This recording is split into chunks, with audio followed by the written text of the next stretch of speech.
Hello friends, welcome to लॉपुत्र YouTube channel. आज हम बात करेंगे process of filing domestic violence case in India. हम बात करेंगे इसको कौन फाइल कर सकता है, किस जगह पर फाइल कर सकता है और इसका प्रोसेस क्या रहेगा।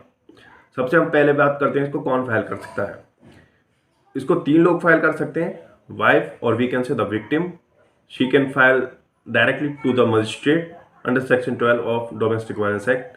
Secondly, the service provider can file the case in behalf of the victim. And thirdly, the protection officer can file the case.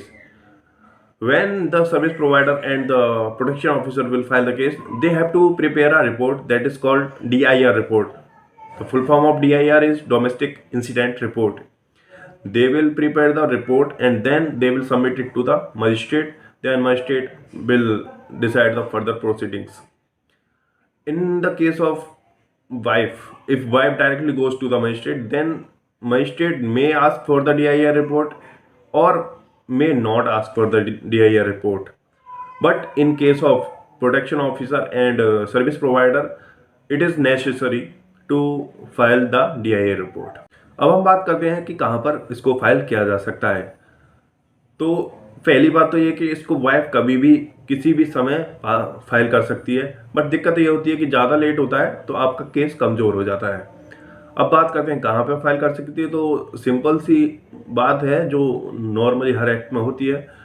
She can file the case at the temporary place where she is living, और she can file the case where her husband और the person who is doing domestic violence to her that place, or she can file at that place where the cause of action arise. जहां पर भी उसके साथ घटना हुई है वहां पर वो अपना केस फाइल कर सकती है। और wherever she was living in the share household, that place also she can file her case. Case के फाइल होने के बाद मजिस्ट्रेट समन्स इशू करेंगे अपोजिट पार्टीज को। अपोजिट पार्टीज को समन्स इशू करने के बाद उनको मौका दिया जाएगा कि वो अपना रिप्लाई करें, और उनको एक अपील करने का मौका भी दिया जाएगा कि वो समन्स के अगेंस्ट अपील कर सकें। अगर वहाँ पर इंटरिम ऑर्डर जैसे कि मेंटेनेंस ऑर्डर और कस्टडी ऑर्डर, प्रोटेक्शन ऑर्डर और रेजिडेंस ऑर्डर, अगर इन सब की किसी की बात होती है तो उसके अगेंस्ट भी अपील फाइल करने का समय दिया जाएगा अपोजिट पार्टीज को।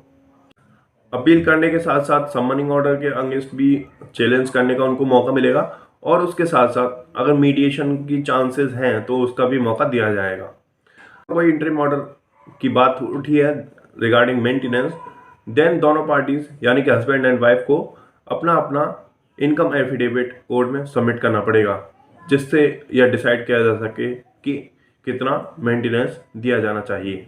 अगर अपोजिट पार्टीज को ऐसा लगता है कि इंटरिम मेंटेनेंस को ज़्यादा मांगा जा रहा है तो वो उसके अगेंस्ट भी अपील कर सकते हैं उसको रिड्यूस करने के लिए। प्रोसेस के बाद मजिस्ट्रेट कंप्लेनेंट से उसके एविडेंस के लिए आस्क करेगा, पूछेगा कि आप अपने एविडेंस लाइए। जब उनके एविडेंसेस आ जाएंगे तो उनका क्रॉस एग्जामिनेशन होगा। क्रॉस एग्जामिनेशन के बाद अपोजिट पार्टीज है उसको रिप्लाई का मौका दिया जाएगा, उनके एविडेंसेस को। अपोजिट पार्टी के एविडेंस कलेक्ट करने के बाद फाइनल आर्गूमेंट्स के लिए केस की प्रोसेस को आगे बढ़ाया जाएगा। देन फाइनल आर्गूमेंट्स के बाद जजमेंट आएगा। Judgment regarding the maintenance, residence, custody, anything, कुछ भी हो सकता है जो भी आपने डिमांड किया है उसके रिगार्डिंग आपका जजमेंट आएगा। इसमें 2-3 पॉइंट एक्स्ट्रा आपको और बता देते हैं। जैसे आप इसके जजमेंट के बाद सेशन कोर्ट में अपील फाइल कर सकते हैं 30 डेज के अंडर।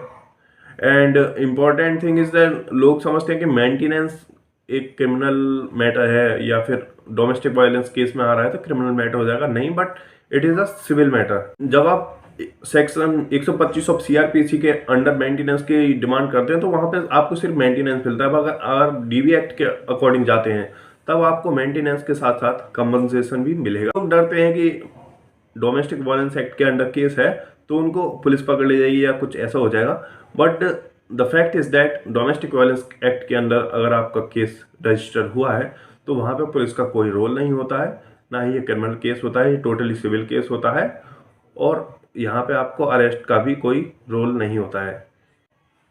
आपको हमारा वीडियो कैसा लगा आप कमेंट सेक्शन में बता सकते हैं, और इससे रिलेटेड जो इम्पोर्टेंट केसेस हैं एंड सेक्शंस हैं उनको हम फर्दर कभी फ्यूचर वीडियोज़ में जरूर डिस्कस करेंगे। Thank you.